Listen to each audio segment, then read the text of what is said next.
Olá, irmãos, tudo bem com vocês? A paz de Cristo para todos. Neste vídeo especial, vocês ouvirão um testemunho de uma suposta aparição de Jesus Cristo.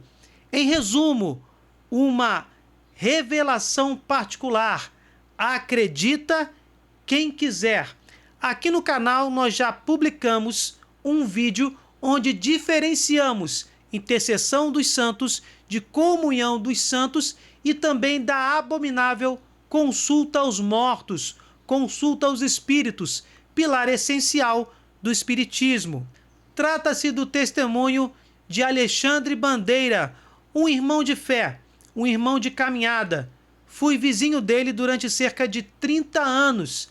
Ele é irmão de Luciano Bandeira, que já publicou um vídeo aqui no canal e é nosso membro colaborador. Ambos colaboram bastante com a divulgação de nossos vídeos e com sugestões, e devem aparecer mais vezes aqui no canal quando puderem. De qualquer forma, espero que vocês gostem deste belíssimo testemunho. Não deixem de se inscrever, de compartilharem este vídeo, de clicarem no sininho e de deixar o seu like. Só desta forma o YouTube entenderá que vocês querem receber os nossos próximos vídeos. Pessoas têm reclamado de não terem sido avisadas das publicações mais recentes de nosso canal. O YouTube tem esses problemas. De qualquer forma, se vocês se inscreverem, clicarem no sininho e derem o seu like, não é possível que o YouTube não faça a sua parte. De qualquer forma, fiquem com esse belíssimo testemunho e até o próximo vídeo. Tudo bom? Meu nome é Alexandre, eu sou professor de Educação Física, fiz uma carreira toda dentro da arte marcial, dentro da Educação Física, né? Sou mestre de Taekwondo, de Kickbox, instrutor de boxe, de Muay Thai, e hoje venho aqui dar um testemunho, né? Algo bem diferente, sem a menor pretensão de querer convencer ninguém a respeito disso que eu vou contar. O que aconteceu foi que há 2 semanas atrás, aproximadamente, na Santa Missa, eu tive uma intuição que havia chegado ao momento de contar abertamente algo que me aconteceu há mais de 20 anos atrás, e que eu cheguei a contar para algumas pessoas que fizeram parte na minha vida, e que numa determinada circunstância, numa determinada ocasião, eu achei que era propício dividir essa história, né, e dividir com algumas pessoas. Não foram muitas. Confesso que vir aqui dar esse testemunho abertamente não é uma vontade minha, ou seja, não é por vontade minha. Eu acredito que você possa estar precisando ouvir, mesmo que eu não tenha pretensão de convencê-lo sobre o que eu vou contar, sobre esse relato, mas eu acho que pode ser útil a algumas pessoas, já que diante de tantas razões que apresentam os teólogos, né, aqueles que direcionam a fé, muitas vezes ficam num embate, né, de razões pessoais, acham que as razões pessoais, a igreja vai contra as razões pessoais de algumas pessoas. Por isso eu quero fazer uma coisa aqui bem despretensiosa. Acho que também foi interessante eu citar a questão de eu ser mestre de arte marcial, vocês vão entender por quê, né? Eu que na minha juventude fui competidor de arte marcial, sempre tive o sonho de ser campeão de arte marcial e fui campeão muitas vezes nas categorias extraoficial e na categoria oficial de faixa preta adulto. Também fui campeão muitas vezes. E 2 personagens presentes nessa história, vocês vão entender que tem tudo a ver com aquilo que a gente fazia no momento. Então, a história é o seguinte: eu tinha aproximadamente 18 anos, acredito eu, e eu estava na praça onde eu moro, né, um condomínio de casas que tem muitas praças assim em Bangu, Parque Leopoldina, E a maior praça, a praça principal, ela tem 500 metros. Ela é maior do que uma pista olímpica, para você ter noção das dimensões. Uma pista olímpica, aquela volta inteira, que se dá em volta de um campo oficial de futebol, tem 400 metros. E essa praça ela é maior do que uma pista olímpica, ela tem 500 metros. Né? E nós estávamos conversando, eu, um amigo chamado Juliano, que ele hoje é auditor fiscal, ele foi oficial do Exército, chegou a capitão, se formou em Direito, depois passou nesse concurso federal, se eu não me engano, né, para auditor fiscal. Um outro amigo meu, muito amigo meu também, tanto o Juliano quanto o André. O André é formado na Universidade Rural, em Economia, se eu não me engano, e quando era bem jovem ele tinha feito a Escola Técnica Cefet e começou a trabalhar na eletronuclear, até hoje acredito que trabalha na eletronuclear também. E hoje em dia eu convivo um pouco distante, os dois moram fora do Rio de Janeiro, da cidade do Rio de Janeiro. Um fora do estado e o outro em outro município do Rio de Janeiro. Então nós estávamos de férias, era um momento muito diferente do mundo, não existia telefone celular, não existia computador, né? A programação da televisão não existia também TV a cabo, era uma coisa limitada e a gente ficava na praça ali, o perigo era bem menor do que hoje, a gente podia ficar na praça sem grande perigo, ou praticamente sem perigo quase que nenhum, onde a gente morava. E nós estávamos conversando a respeito do sexo. Eu, né, o Juliano e o André. Eu e o Juliano, a gente tem uma visão até hoje. Essa visão, muitas vezes, ela mudou, né? Ela variou até que ela encontrasse um sentido maior na minha vida. Eu posso esclarecer isso. Na vida do Juliano, acredito que também, mas uma pessoa muito diferente de mim, um jovem com uma história muito diferente. E a gente defendia a questão do sexo ligada ao casamento, ao matrimônio, ao amor, a uma pessoa. Já o meu amigo André, ele já via o sexo de uma maneira mais atual, como a gente vê, a maneira mais moderna, né? Uma liberdade no sexo, assim.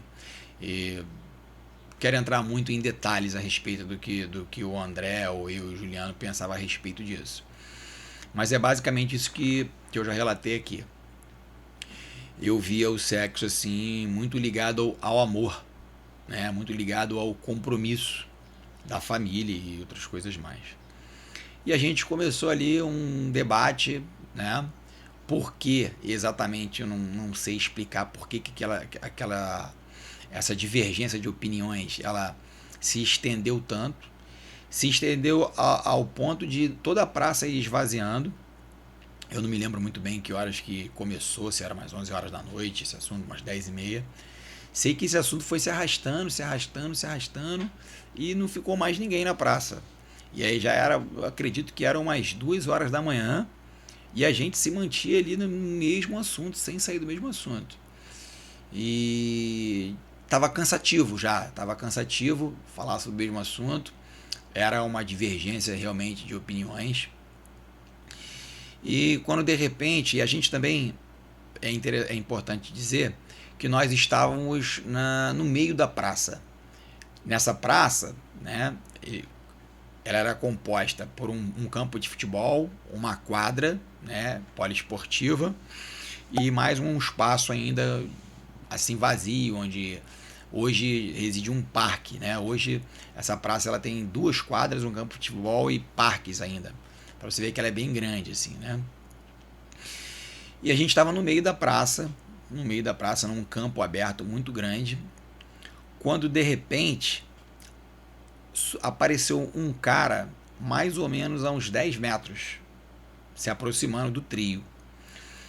E o que é fundamental também dizer é que se qualquer pessoa, um cachorro, uma pessoa estivesse passando a 100 metros de distância de nós, a gente teria percebido, tá? Porque é um campo aberto, a gente estava numa formação triangular, um de frente para o outro ali, e foi uma surpresa para todos os três perceber uma pessoa já a 10 metros de distância, chegando já na nossa direção. Ou seja, ele também não estava a caminho de nada, né? Acredito que se uma pessoa fosse atravessar a praça, ela atravessaria e não iria passar no meio daquele, né, daquela reunião que a gente estava fazendo ali. E ficou claro para os três que ele vinha na nossa direção, com uma certa determinação, né? Apesar que ele vinha assim numa velocidade moderada, de cabeça baixa, era um homem branco, aproximadamente assim, talvez da minha altura, 1,75 m, 1,80 m, cabelos pretos até o ombro, assim. E aquilo nos chamou a atenção aos três, sem falar nada, né? E eu, como lutador, eu estava na ponta da quadra, no centro da quadra, na ponta da quadra, estava um degrau um pouco acima. E eu me coloquei, lembro que eu fiz uma flexão no joelho e me posicionei para caso de necessidade de eu ter que me defender. Porque eu não sabia se aquele cara estava armado ou não, e me coloquei numa posição que eu pudesse me defender caso ele fosse me atacar, porque eu não sabia o que estava acontecendo. Quando ele chegou a mais ou menos assim, uns 4 metros, 5 metros antes dele parar na nossa frente para falar conosco, passou, eu senti, né, sobre mim assim, uma onda de harmonia, de amor inexplicável por aquele homem. Senti uma compaixão, um amor, assim, uma coisa que eu não é, com palavras seria impossível expressar. Eu olhei para ele, ficamos olhando para ele fixo. Essa onda de amor já me desarmou de qualquer possibilidade de querer me defender. Pelo contrário, eu senti um sentimento de querer protegê-lo, de abraçá-lo, de manifestar ali solidariedade em caso de necessidade que ele viesse apresentar. Então ele parou na nossa frente, nos olhou nos olhos, assim, bem humildemente. O que mais parecia, o que mais ele transparecia era humildade, paz. E ele falou, olhou pra gente e disse: o corpo não vale nada. Nós ficamos em silêncio, não abrimos a boca. Ele falou: o sexo não vale nada. E ele fez tudo que ele colocou, ele dava uma pequena pausa, praticamente para, acho que, cair a ficha, né? Para que a gente pudesse mastigar aquilo que ele estava falando. E ele falou: eu não vou atrás de ninguém, mas também não há ninguém que venha atrás de mim. Ele não gosta da justiça dos homens. E disse assim para mim e para o André, que fomos lutadores, né? Fomos campeões de arte marcial muitas vezes, como eu já falei. E falou assim: para vocês que lutam, vocês não precisam passar por cima das pessoas para provarem que são bons. E realmente eu e o André, naquela época havia muito isso, né? As pessoas gostavam de resolver seus problemas muitas vezes no braço. Hoje em dia as pessoas temem, né, uma retaliação por arma de fogo, mas naquela época as pessoas resolviam, era mais comum a briga de rua.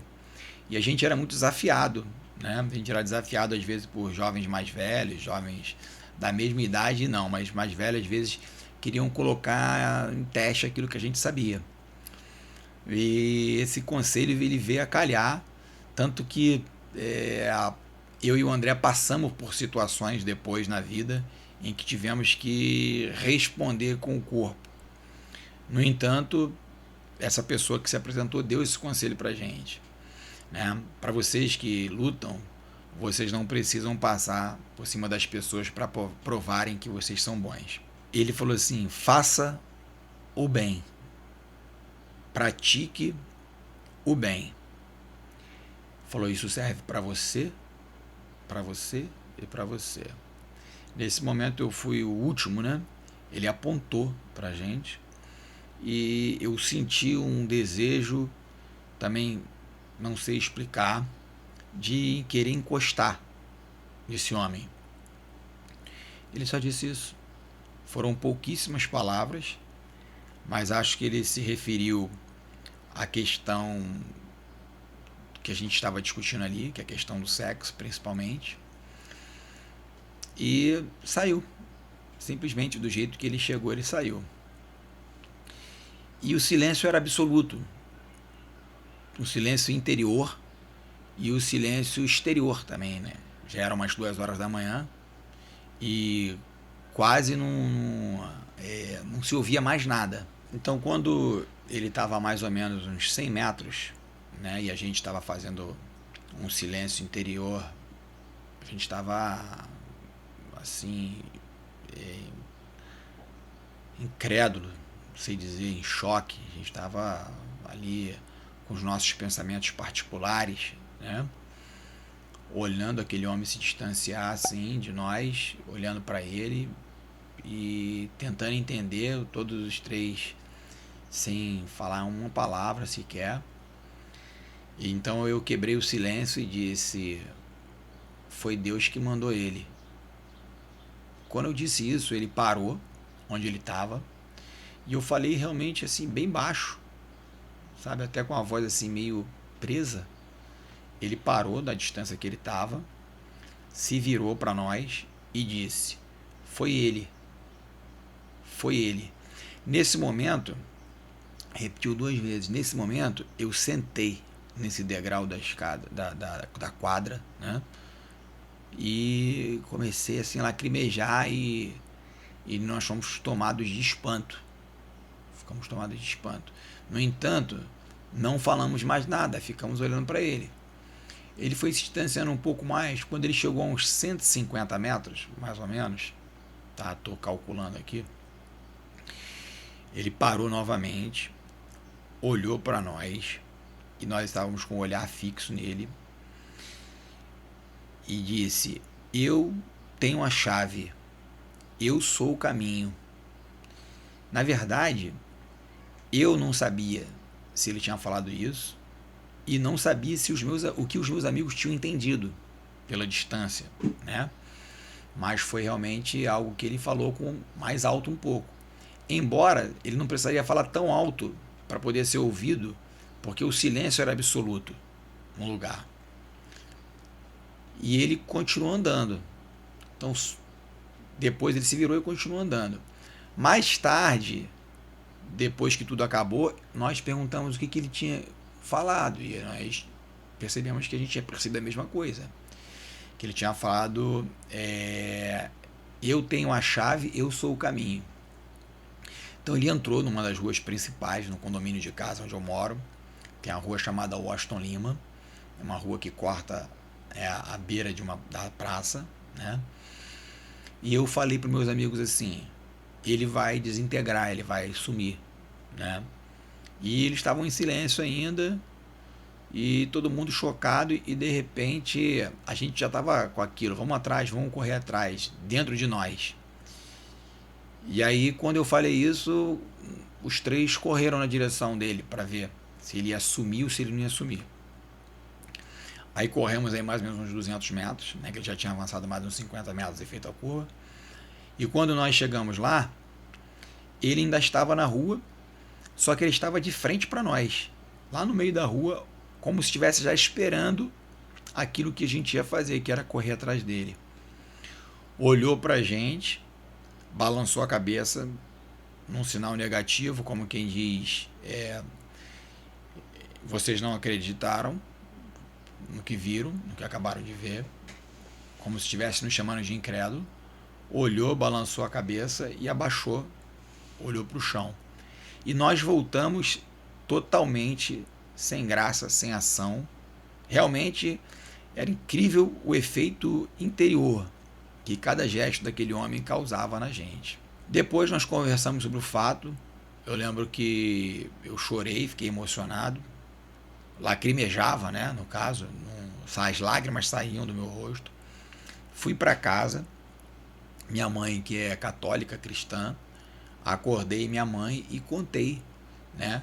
Contei que não sabia o que eu tinha visto, e contei que tinha visto um anjo, que só podia ser um anjo para chegar e falar aquilo tudo ali.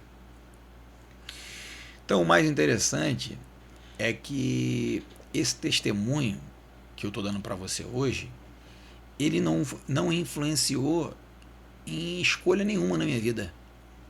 Ele não mudou, ele não alterou o meu livre-arbítrio, minha forma de pensar.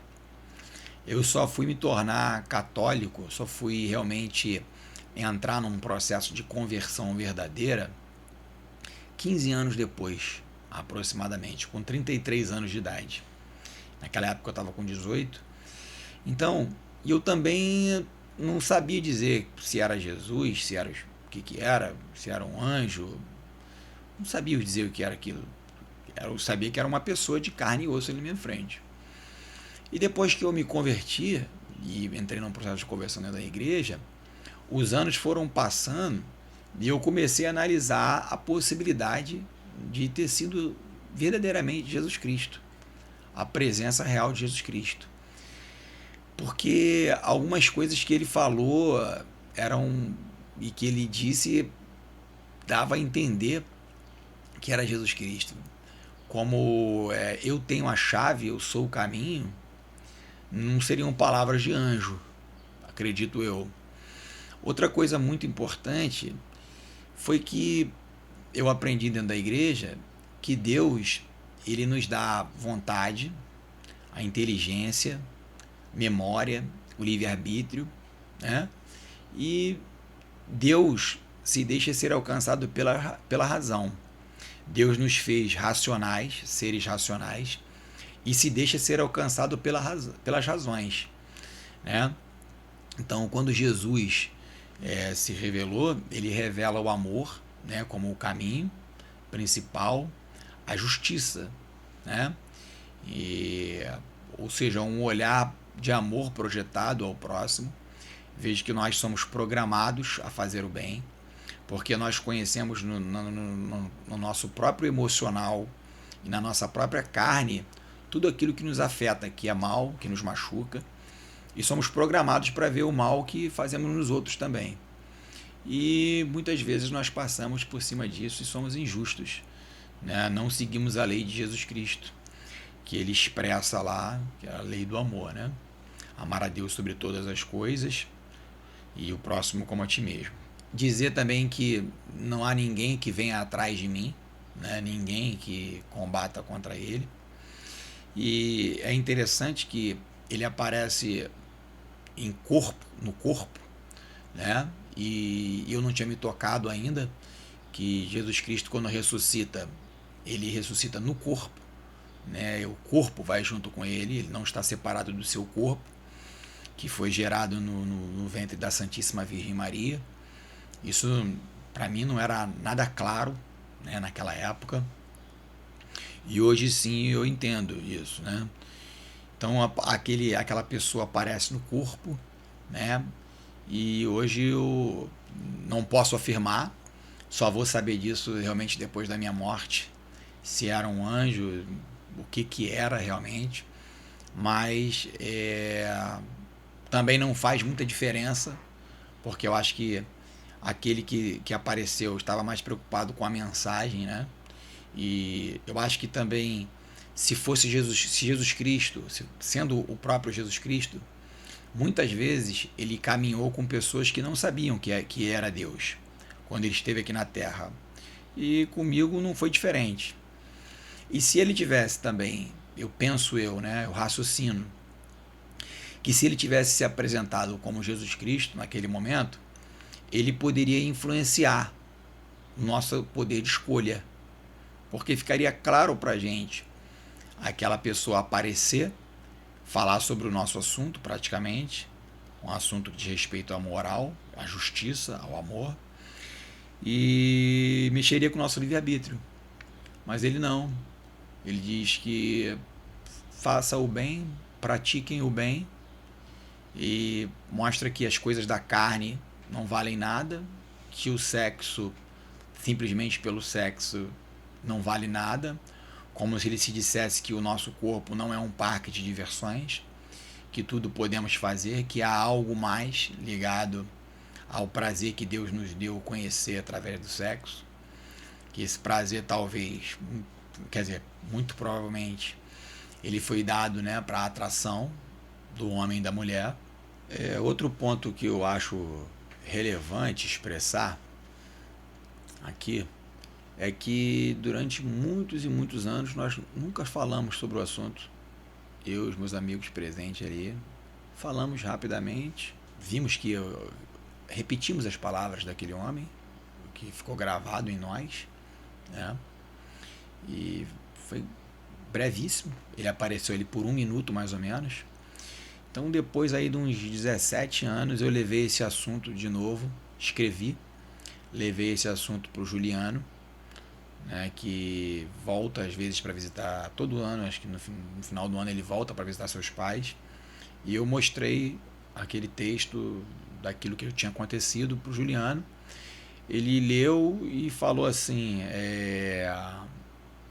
isso mesmo, é essa mesma história, foi isso mesmo que aconteceu. Então eu estou contando aqui exatamente, né? Até para dizer que eu não sou...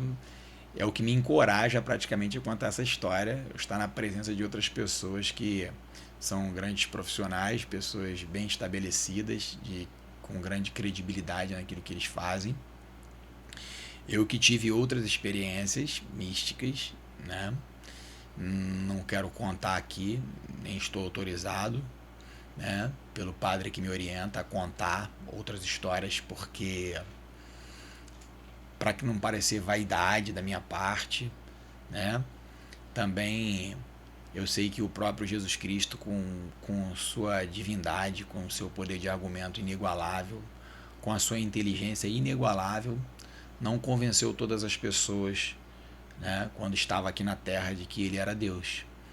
Houve vários embates com os judeus, né, que acabavam ficando calados com os argumentos de Jesus Cristo, mas não aceitavam que ele era Deus, que ele era o homem, né, o verbo encarnado, o homem, o Deus que se fez homem, né. Então, isso é um fato interessante. Espero um dia poder encontrar o André e de repente talvez até através desse vídeo, para que ele possa dizer aquilo que a versão dele, né, que ele possa dizer o que ele pensa, né. Eu lembro que o André mais tarde também, hoje vive no matrimônio, todos nós três somos homens casados na Igreja Católica, temos o sacramento do matrimônio, graças a Deus. Aqui fica o meu testemunho, não para que você se torne cristão, porque para você ver como é que aconteceu comigo, só 15 anos depois realmente que eu vim ter um segundo encontro com Jesus Cristo, de uma maneira muito diferente, uma história que muito particular também, e fui entender a fé, né, de uma maneira diferente. As pessoas, eu vejo que as pessoas confundem muito o que é evangelização, o que é doutrina, o que é fé, o que é teologia. As pessoas não sabem diferenciar uma coisa da outra, colocam tudo no mesmo pacote, colocam todos os cristãos no mesmo pacote, todas as religiões às vezes no mesmo, né, como se fosse uma coisa só. E muitas vezes eu chorei contando essa mensagem. Me sinto hoje mais preparado, mais maduro, né, compreendendo que aquele que se apresentou lá manteve o nosso livre-arbítrio, né, mas eu acho que em algum momento isso deve ter atuado dentro de mim, e chegou o momento de eu dividir com você essa história. Espero que lhe possa ser útil, que possa fazer alguma diferença na sua vida, que você possa... nós, seres humanos, nascemos configurados à busca de uma sensação que nos dê a sensação de infinito, né, de paz, de amor. E muitas vezes nós colocamos os nossos objetivos, coisas materiais, conquista de viagens, né, conquista de bens, né, ciclo social, grupo social, e a paz verdadeira, né, o amor verdadeiro não estão nessas coisas. Então, termino aqui te desejando todo o amor, toda a paz, que Deus te abençoe, que você eu acho que de tudo que eu falei, a coisa mais importante que eu aprendi até hoje é a humildade. É quando nós somos humildes o suficiente para seguir a Deus e não fazemos de nós mesmos um Deus, né? Que só segue a sua própria consciência, escravo da nossa liberdade, escravo dos nossos próprios desejos, da nossa opinião. O cristão verdadeiro, ele é diferente, ele faz a vontade de Deus, ele procura essa vontade, ele discerne essa vontade, e como disse Santo Agostinho, quando nós procuramos a Deus, o próprio Deus se antecipa, né, a esse encontro e se revela a nós. E o Espírito Santo age e a gente acaba compreendendo as coisas de Deus. Eu também, como homem da ciência, né, um professor de educação física, da área da saúde, uma pessoa que conhece anatomia, fisiologia, bioquímica, biologia, e estudo muitos mistérios, né, coisas que nós aprendemos a dizer o que é, mas não como chegou a ser, né, aquelas estruturas do átomo, da célula, de vários organismos atuando dentro do corpo, né, do mundo e de outras coisas mais. Deixo aqui esse meu testemunho. Somente após a minha morte eu vou realmente saber quem era aquele homem que hoje para mim eu considero realmente que era Jesus Cristo. Louvado seja o nosso Senhor Jesus Cristo.